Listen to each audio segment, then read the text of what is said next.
Hello बच्चों, पिछली class में अपन ने पढ़ा था कि वेग क्या होता है, चाल क्या होता है, उसके अपन ने क्या पढ़े, क्वेश्चन किए अपन ने उसके। ठीक है, आज अपना जो टॉपिक रहेगा वो रहेगा त्वरण। ठीक है, अब देखो वेग को अपन किससे निरूपित कर रहे थे, v से। ठीक है, और विस्थापन को विस्थापन, ठीक है, s से, दूरी को d से, समय को t से।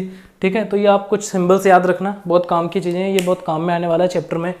ठीक है, अब देखो अगर मैं बात करूं त्वरण की, तो सबसे पहले तो इसको a से, छोटा a जो है ना, इससे निरूपित किया जाता है। त्वरण को किससे निरूपित करते हैं, छोटा a। ठीक है, अब देखो इसकी परिभाषा की अगर बात करें तो परिभाषा आपको लिखनी है कि जो मैं बोल रहा हूँ उसको लिख लेना आप लोग कि वेग में परिवर्तन की दर को अपन क्या बोलते हैं, त्वरण कहते हैं। ठीक है, वेग में परिवर्तन की दर को अपन क्या बोलते हैं, त्वरण कहते हैं। तो वेग में परिवर्तन, त्वरण बराबर क्या हो जाएगा, त्वरण बराबर आपको लिखना है वेग में परिवर्तन बटे समय। ठीक है, दर का मतलब होता है समय, दर जहाँ पे आ रही है तो वो हमेशा टाइम के रेस्पेक्ट में लेता है अपन। तो यहाँ पे क्या आ जाएगा, वेग में परिवर्तन किस दर से हो रहा है उसको अपन क्या बोलते हैं, त्वरण बोलते हैं। ये फॉर्मूला होता है। ठीक है, यानी a बराबर आप बोल दोगे, वेग में परिवर्तन का मतलब हो गया कि कोई वस्तु जो है, एक वस्तु है, पहले उसका वेग था प्रारंभिक वेग, प्रारंभिक वेग। ठीक है, प्रारंभिक वेग उसका था u, मान लेते हैं अपन छोटा u। ठीक है, प्रारंभिक वेग जो है वो क्या था, u, और अंतिम वेग वो चलते चलते जो है एक वेग, यानी उसका वेग धीरे धीरे बढ़ रहा है, धीरे धीरे उसका वेग क्या हो रहा है, बढ़ रहा है। और वो अंतिम वेग उसका जो है, अंतिम वेग वो आ जाता है v, अपन ये मानते हैं। प्रारंभिक वेग को अपन क्या लिखते हैं बच्चों, u से। ठीक है, दिमाग को थोड़ा ओपन रखना क्योंकि फिजिक्स चल रही है ये। ठीक है, और आपको जो है अच्छे से इसको क्लियर करना है। जो रेगुलर क्लास लेगा उसी को समझ में आएगा अच्छे से, और जो बीच बीच में कभी आ रहा है कभी जा रहा है तो उसके भी जो माइंड में से जो है आधी चीज़ें आ पाएंगी। तो प्रारंभिक वेग को अपन किससे लिख रहे हैं, u से लिख रहे हैं। अंतिम वेग को किससे लिख रहे हैं, v से। देखो कैसे काम में आएगा। वेग में परिवर्तन का मतलब क्या हो रहा है कि पहले अपन धीरे चल रहे हैं, मान लो गाड़ी को अपन कैसे चला रहे हैं, 40 की स्पीड में चला रहे हैं। ठीक है, 40 के वेग से अपन गाड़ी को चला रहे हैं, और मैं धीरे धीरे जो है 1 किलोमीटर बाद में मेरी गाड़ी का वेग जो है वो बढ़ गया है 60 किलोमीटर प्रति घंटे। तो वेग में परिवर्तन क्या हुआ बच्चों, 20 किलोमीटर का परिवर्तन हो गया ना। यानी प्रारंभिक और अंतिम वेग जो उसके बीच का अंतर जो है उसी को अपन बोल रहे हैं वेग में परिवर्तन। ठीक है, यानी अंतिम वेग में से मैं क्या घटा दूंगा, प्रारंभिक वेग, और बटे में क्या आ जाएगा, समय को अपन किससे लिखते हैं, t से। फॉर्मूला आपको क्लियर है, याद होना चाहिए। ठीक है, त्वरण क्या होती है, एक सदिश राशि होती है, क्योंकि वेग भी क्या होते हैं, वेग क्या होता है, सदिश, तो त्वरण भी क्या होगा, सदिश। ठीक है, इतना क्लियर है। अब देखो ये वेक्टर आपको अभी शो नहीं करने, चलो एक बार इसको वेक्टर शो कर देते हैं, फिर आप इसको इस तरीके से लिख लेना। ये आपको फॉर्मूला याद रखना है। ठीक है, अब देखो मैंने बताया कि प्रारंभिक वेग और अंतिम वेग, इसके बीच में जो डिफरेंस आ रहा है उसी को अपन क्या बोल रहे हैं, वेग में परिवर्तन। ठीक है, यानी अंतिम वेग में से आप प्रारंभिक वेग घटाओगे, अंतिम वेग v में से आप क्या घटाओगे, u माइनस कर दोगे, तो वही क्या होगा, परिवर्तन। बटे में क्या आ गया, t। ये फॉर्मूला बन गया। अब इसका मात्रक क्या होता है, देखो वेग का मात्रक होता है, वेग जो होता है ना उसका मात्रक अपन ने सीखा था कि मीटर प्रति सेकंड होता है। वेग और चाल दोनों का मात्रक क्या होता है, सेम ही होता है। ठीक है, मीटर प्रति सेकंड। अब यहाँ की बात हो रही है तो आपको मात्रक कैसे निकाले जाते हैं, देखो वेग ऊपर की तरफ क्या आ रहा है, वेग है। अब वो चाहे से परिवर्तन है कोई दिक्कत नहीं, लेकिन है क्या, वेग। तो वेग का मात्रक क्या होता है, मीटर प्रति सेकंड। ठीक है, प्रति सेकंड का मतलब हो गया बटे में सेकंड आएगा इस तरीके से। ठीक है, मीटर प्रति सेकंड, और बटे में, इसके बटे में क्या है, समय, और समय का मात्रक ऐसा ही मात्रक अपन क्या लेते हैं, सेकंड लेते हैं। ठीक है, और ये यहाँ आके क्या हो जाएगा, गुणा हो जाएगा, तो ये मीटर प्रति सेकंड स्क्वायर अपन इसको बोलेंगे। इतना क्लियर है। ठीक है, और कहीं कहीं पे आपको बुक में कैसे मिलेगा, ये देखो कोई भी चीज़ देखो, यहाँ देखना एक बार, मीटर बटे सेकेंड स्क्वायर, इस तरीके से। जब घात, देखो ये इंपॉर्टेंट चीज़ है बच्चों, कि नीचे अगर बटे में कुछ घात है किसी संख्या की, जैसे मान लो 1/x² है। ठीक है, 1/x² है, तो ये एक्स स्क्वायर को अपन इस तरीके से लिख सकते हैं, एक्स की पावर -2 लिख सकते हैं, नहीं लिख सकते? क्योंकि घात जब ऊपर जाती है तो वो माइनस में हो जाती है, ये याद रखना, ये कॉन्सेप्ट बहुत इंपॉर्टेंट है, आपको याद रखना है।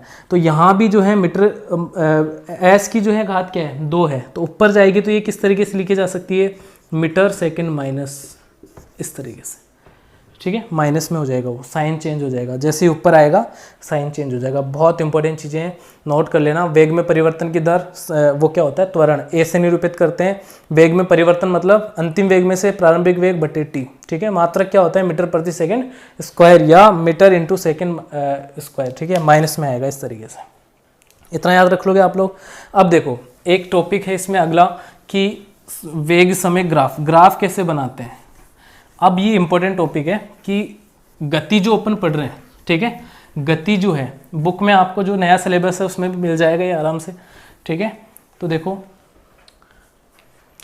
गति का ग्राफीय निरूपण, ग्राफीय निरूपण, ग्राफ बनाना सीखते हैं अपन, एक्स एक्सेस वाई एक्स, ठीक है, यानी एक्स एक्स और वाई एक्सेस कैसे बनाते हैं अपन। तो देखो ये क्या होता है, वाई एक्स, ठीक है, और ये क्या होता है, एक्स एक्स, एक्स एक्स, ठीक है। तो एक्स एक्स ये हो गया, ये वाई एक्सिस हो गया, ये एक्स एक्सिस हो गया, ठीक है। अब देखो इसमें क्या करना है आपको, इस तरीके से, जैसे ये अपन ले रहे हैं ग्राफीय निरूपण में, पहला अपन पॉइंट पढ़ रहे हैं कि एक समान गति के लिए, एक समान गति के लिए, एक समान गति अपन ने पढ़ी थी ना।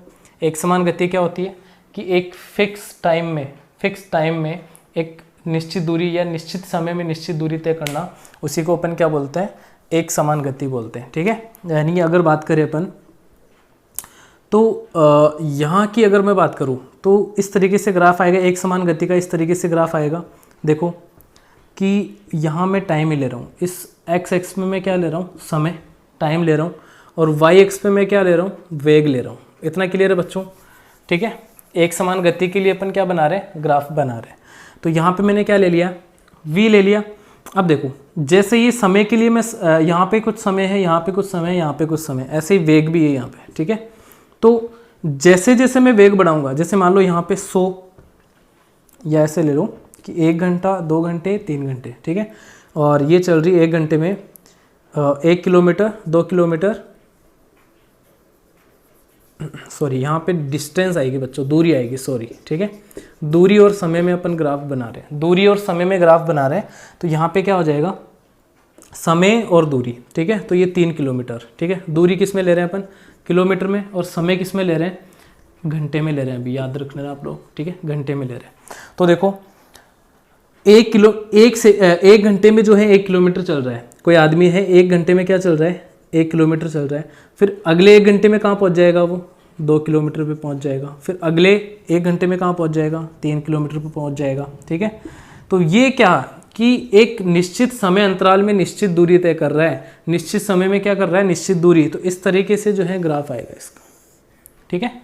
इस तरीके से जो है एक समान गति का इस तरीके से आपको ग्राफ बनाना है, ठीक है। टी और किसमें, समय और दूरी में इस तरीके से ग्राफ आएगा एक समान गति के लिए, ठीक है। ये आपको याद रखना है ग्राफ, ठीक है, इसको नोट कर लेना आप लोग। फिर देखो एक इसमें गति का ग्राफीय निरूपण जो है वो आप पढ़ोगे कि वेग समय ग्राफ, वेग समय ग्राफ।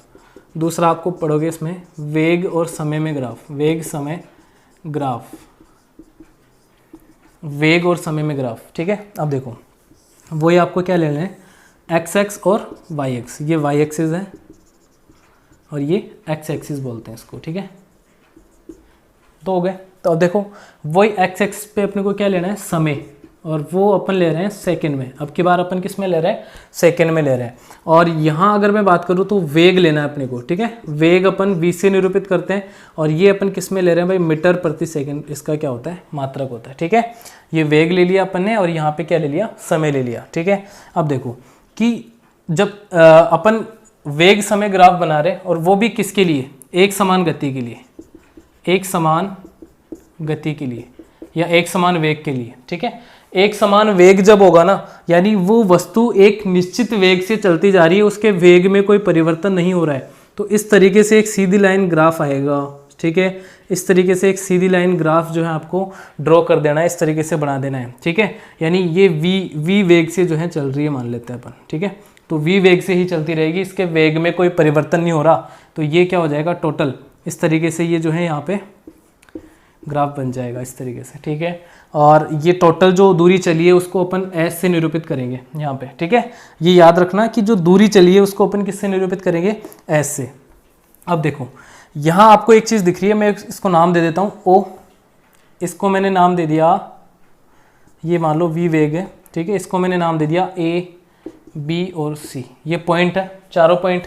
तो आपको क्या दिख रहा है, आयत दिख रहा है ना। तो आयत जो होता है ना, आयत का क्षेत्रफल क्या होता है बच्चों, आयत का क्षेत्रफल क्या होता है, लंबाई गुणा चौड़ाई, लंबाई गुणा चौड़ाई, यही होता है, ठीक है। लंबाई गुणा चौड़ाई, तो यहाँ पे लंबाई क्या दिख रही है, लंबाई क्या दिख रही है v, तो v इंटू चौड़ाई क्या दिख रही है t। ये टोटल जो है ना यहाँ से लेके यहाँ तक, ये समय t मान रहे हैं अपन, ठीक है।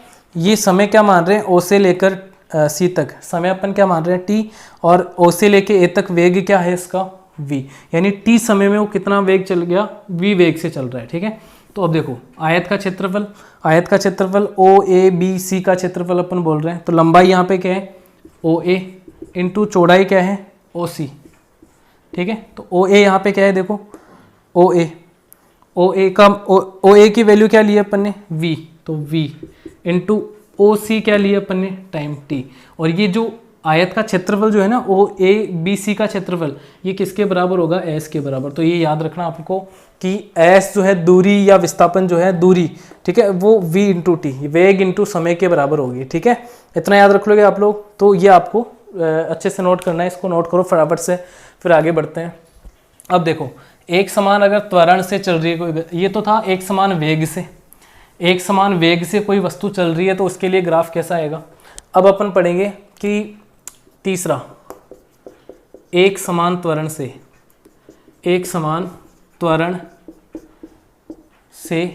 गतिशील वस्तु के लिए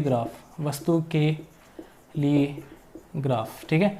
तो ग्राफ देखो किस तरीके से आएगा बच्चों, ग्राफ बना रहे हैं अपन, ठीक है। तो ग्राफ देखो इस तरीके से आएगा, वही अपने को दो एक्सिस लेने हैं, ठीक है, वो वाई एक्सिस और ये एक्स एक्सिस, ठीक है। ये एक्स एक्स लिख लेना इसको, और ये वाई एक्स। अब देखो इस पे क्या है कि एक समान त्वरण का मतलब हो गया, त्वरण क्या होता है, वेग में परिवर्तन तो हो रहा है, त्वरण का मतलब आ गया, इसका मतलब ये तो समझ रहे हैं कि वेग में परिवर्तन तो हो रहा है, वो एक समान वेग से तो नहीं चल रही है। तो मैं मान रहा हूं कि ये जो है ये अपन क्या ले रहे हैं, टी ले रहे हैं, और ये अपन ने ले लिया वेग, ठीक है। ये वेग ले लिया, ये टी ले लिया, और एक त्वरण के लिए अपन ग्राफ बना रहे हैं। तो देखो मान लिया कि कोई वस्तु है वो प्रारंभिक वेग u से चल रही है, ये मान लो u, ठीक है, यानी यहाँ तक ये जो मान है वो अपन ने क्या मान लिया, u मान लिया, ठीक है। ये मान अपन ने क्या मान लिया, u मान लिया। अब देखो इसके वेग में क्या हो रहा है, परिवर्तन हो रहा है, तो वेग में परिवर्तन मान रहे हैं कि धीरे धीरे जो है इसका वेग बढ़ रहा है इस तरीके से, ठीक है, और ये यहाँ तक आ जाती है इस तरीके से, ठीक है। बड़ा बना देता हूँ थोड़ा मैं इसको ताकि आपको अच्छे से दिख जाए। देखो इस तरीके से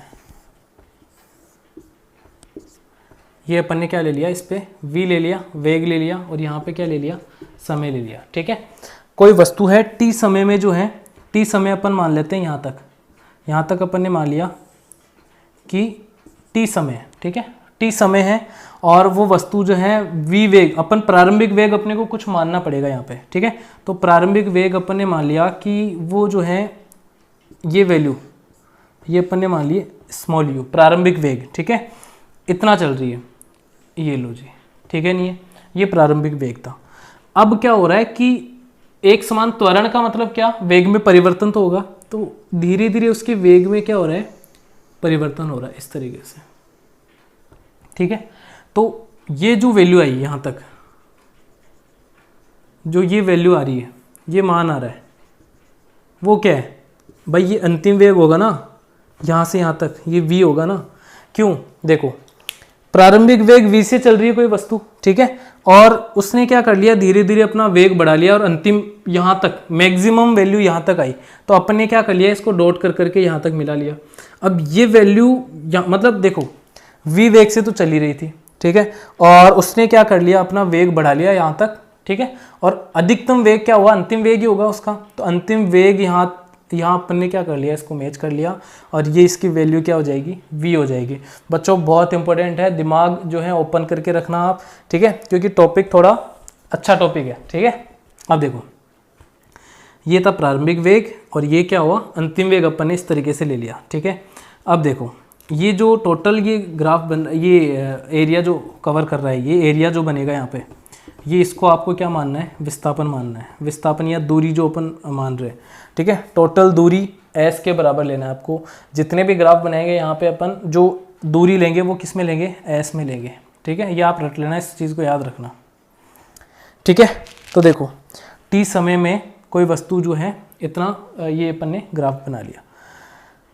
अब इसको जो है आपको क्या करना है, नाम देना है। तो मैं इसको O, A, B, C और D नाम दे रहा हूँ, ठीक है। बुक में जो चाहे नाम हो आपको अपने अकॉर्डिंग दे लेना इसको नाम। तो O, A, B, C और D, ठीक है। अब क्या होगा कि इसमें आपको एक चीज़ याद रखनी है कि ये जो वैल्यू आ रही है, ये वैल्यू जो आ रही है यहाँ से लेकर यहाँ तक, ये क्या होगी, ये आपको देखना है भाई। इतना तो क्या है, ये यहाँ से नीचे तक का u है और यहाँ से टोटल ऊपर तक क्या है, v है। देखो ये टोटल तो पूरा तो क्या है, v है, और इसका ये इतना वाला भाग क्या है, u।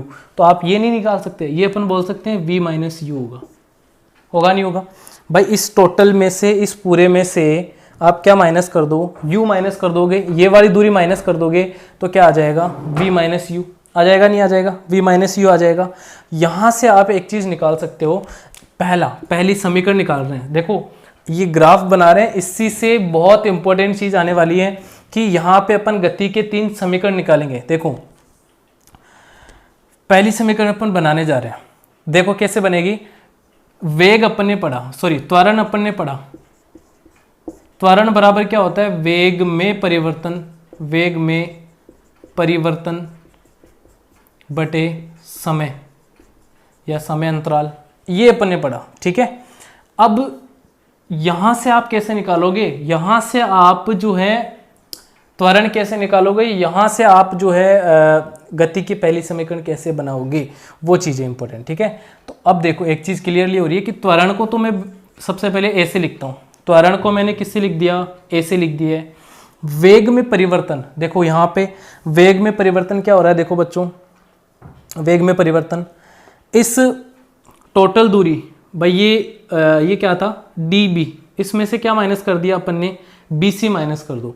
इस टोटल में से db में से क्या माइनस कर देंगे अपन, bc, तो क्या मिल जाएगा अपने को, वेग में परिवर्तन मिल जाएगा, नहीं मिल जाएगा। यानी टोटल v में से अपन क्या माइनस कर देंगे, ये।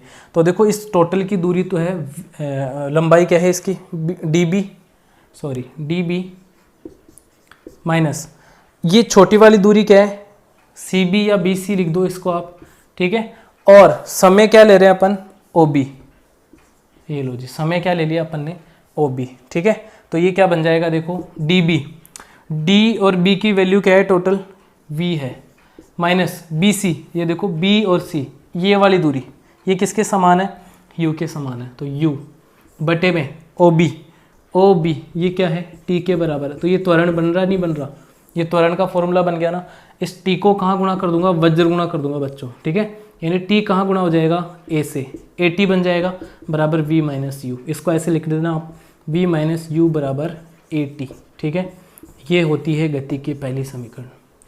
मोस्ट इंपॉर्टेंट लगा लेना बच्चों कि गति की पहली समीकरण v माइनस u बराबर क्या होता है, at, ठीक है। इतना क्लियर है, ये आपको अच्छे से नोट करना है क्लियरली, ठीक है। अब अगली समीकरण अपन बनाने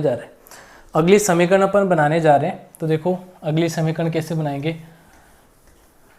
अगली समीकरण बनाने जा रहे हैं, ये ग्राफ है, ठीक है। इससे पहली समीकरण अपन ने बना ली। अब दूसरी समीकरण कैसे बनाएंगे, देखो मैंने बोला कि ये जो AOBCD जो पूरा क्षेत्रफल है, इसको अपन को क्या मानना है, S मानना है। क्या मानना है, S। तो अपन बोल सकते हैं कि इस पूरा एरिया जो है ना, ये समलंब चतुर्भुज बोल सकते हैं इसको अपन। तो समलंब चतुर्भुज AOBCD का क्षेत्रफल, ठीक है, यानी क्या होगा, AO, आप ऐसे लिख देना, AOBCD का क्षेत्रफल इस पूरे का क्षेत्रफल बराबर क्या होगा, बराबर होगा, देखो इस पूरे का क्षेत्रफल क्या होगा, ये एक तो आयत बन रहा है यहाँ पे, देखो एक तो कौन सी आकृति बन रही है यहाँ पे, आयत बन रही है। एक क्या बन रहा है, समकोण क्या बन रहा है, त्रिभुज बन रहा है, ठीक है। तो अपन बोल सकते हैं कि आयत AOBC का क्षेत्रफल, आयत AOBC का क्षेत्रफल प्लस कर देंगे अपन इस समकोण त्रिभुज ACD का क्षेत्रफल, त्रिभुज ACD का क्षेत्रफल, ठीक है, नहीं है। यानी इस समलंब चतुर्भुज पूरे AOBCD का क्षेत्रफल क्या होगा, AOBCD का क्षेत्रफल किसके बराबर होगा, आयत का क्षेत्रफल जोड़ देंगे प्लस समकोण त्रिभुज का क्षेत्रफल जोड़ देंगे, ठीक है। तो यहाँ से एक चीज़ क्लियर हो गई कि ये AOBCD जो है, इसको अपन क्या मान रहे थे, S मान रहे थे, ठीक है। यहाँ से क्या मान लिया अपन, इसको S मान रहे थे। यानी ये क्षेत्रफल जो है, टोटल पूरा क्षेत्रफल ये किसके बराबर है, S के बराबर है। तो S अपन ने लिख लिया इसको। आयत का क्षेत्रफल क्या होता है बच्चों, लंबाई गुणा चौड़ाई।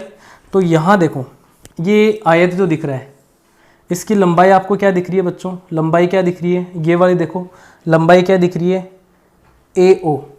तो AO लंबाई अपन ने क्या लिख ली, AO, ठीक है, गुणा चौड़ाई क्या है, देखो OB, तो गुणा OB प्लस, अब देखो समकोण त्रिभुज का क्षेत्रफल का सूत्र क्या होता है, हाफ, यानी 1/2 आधार गुणा ऊंचाई, ये इसका जो है क्षेत्रफल निकाल। समकोण त्रिभुज का क्षेत्रफल क्या होता है, 1/2 आधार गुणा ऊंचाई। तो आधार क्या है, यहाँ पे देखो, ये त्रिभुज दिख रहा है आपको ये, तो इसका आधार क्या होगा, देखो AC।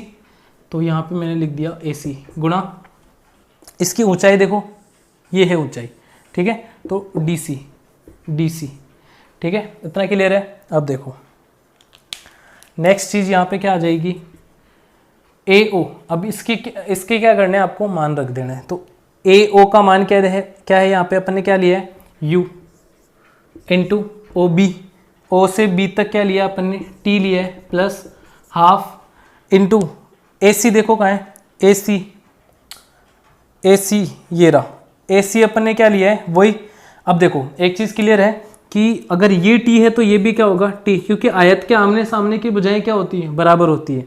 यानी OB बराबर क्या होगा, AC के, OB बराबर क्या होगा, AC के, यानी T बराबर ये भी क्या होगा T। आयत के आमने सामने की भुजाएं बराबर होती नहीं होती, तो OA बराबर क्या हो जाएगा, AC, ठीक है। यानी इस AC की वैल्यू भी क्या होगी, T इंटू DC।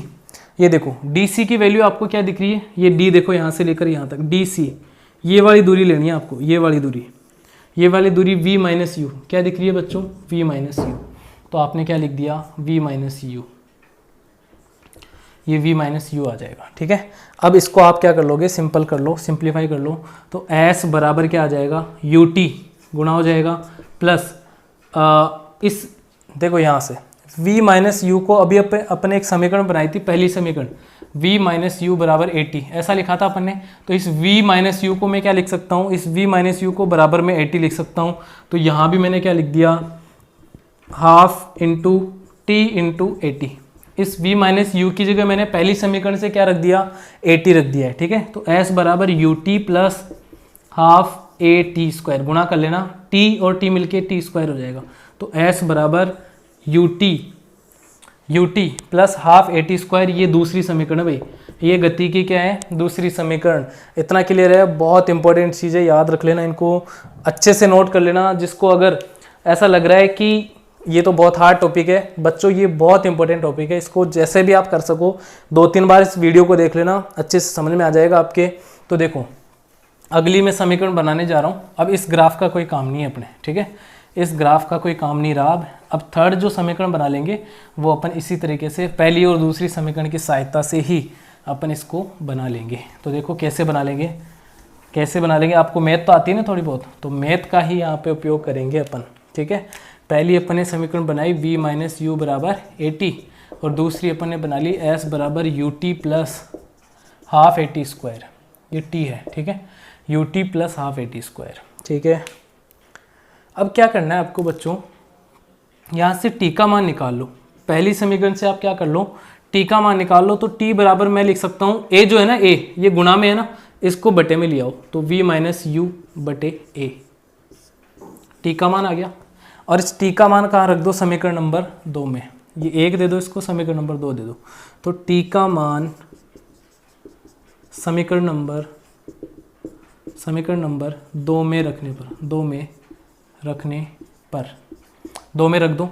तो s बराबर देखो u तो ऐसा का ऐसा रहेगा, t की जगह आप क्या रख दो, t की जगह ये पूरा मान रख दो v माइनस यू बटे a, ठीक है। बच्चों कैलकुलेशन थोड़ा सा हार्ड है लेकिन ये आपको समझना बहुत ज़रूरी है।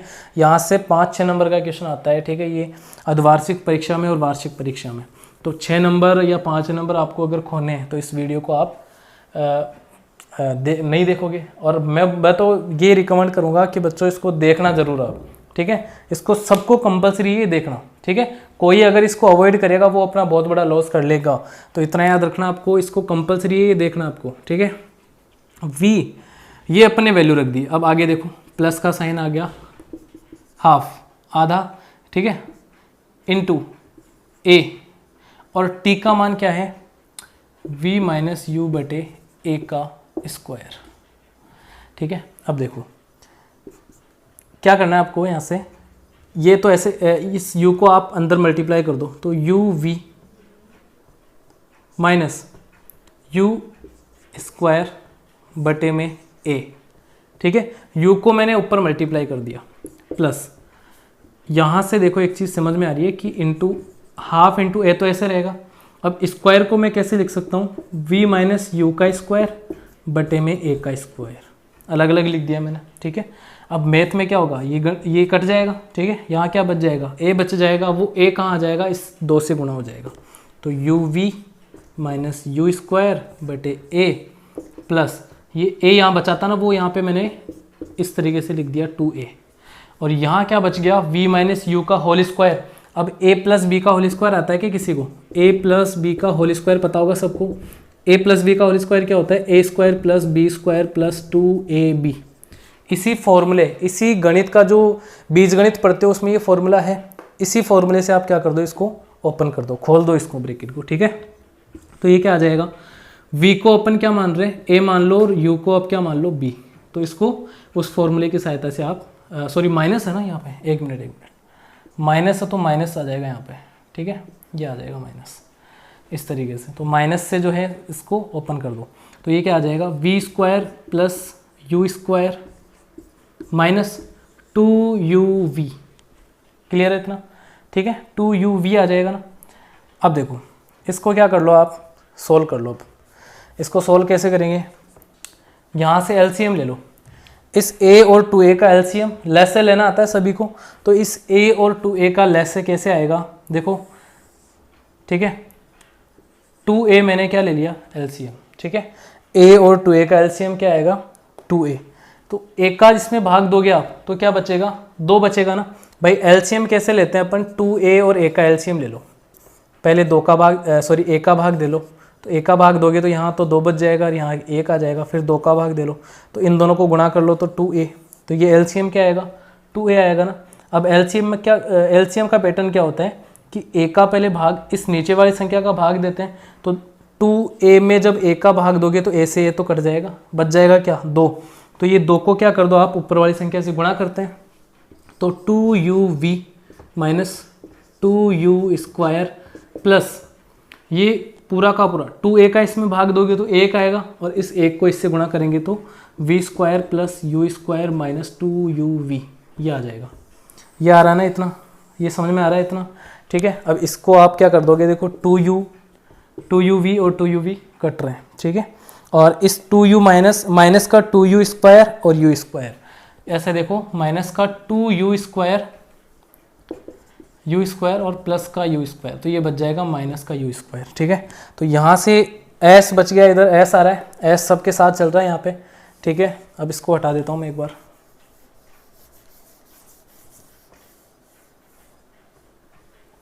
ठीक है।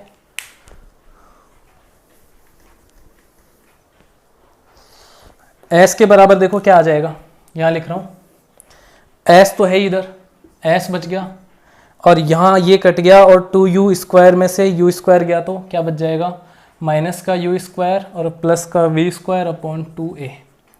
ये वज्र गुणा कर लो इसको, ठीक है। तो 2as बराबर, ये 2as से मल्टीप्लाई हो गया, ये माइनस को इधर लिख देते हैं अपन, तो v square minus u square, ये होती है तीसरी समीकरण, गति का तीसरा समीकरण। इसको नोट कर लेना अच्छे से, और ये क्लास बहुत इंपॉर्टेंट है, मेरी नज़रों में बहुत इंपॉर्टेंट है, सबको देखनी है अच्छे से, ठीक है। इसको आप 2-3 बार देख लोगे ना इस क्लास को, तो ये आपको सारी चीज़ क्लियर हो जाएगी, 6 नंबर आपके पक्के हो जाएंगे, ठीक है। सबको देखना है, ठीक है। तो ये आपको याद रखना है, इसको अच्छे से कॉपी में नोट कर लेना, 2-3 बार इसकी प्रैक्टिस कर लेना, अपने आप याद हो जाएगा। इसको आप प्रिपेयर कर लेना। अब नेक्स्ट क्लास में अपन जो है अगला टॉपिक करेंगे।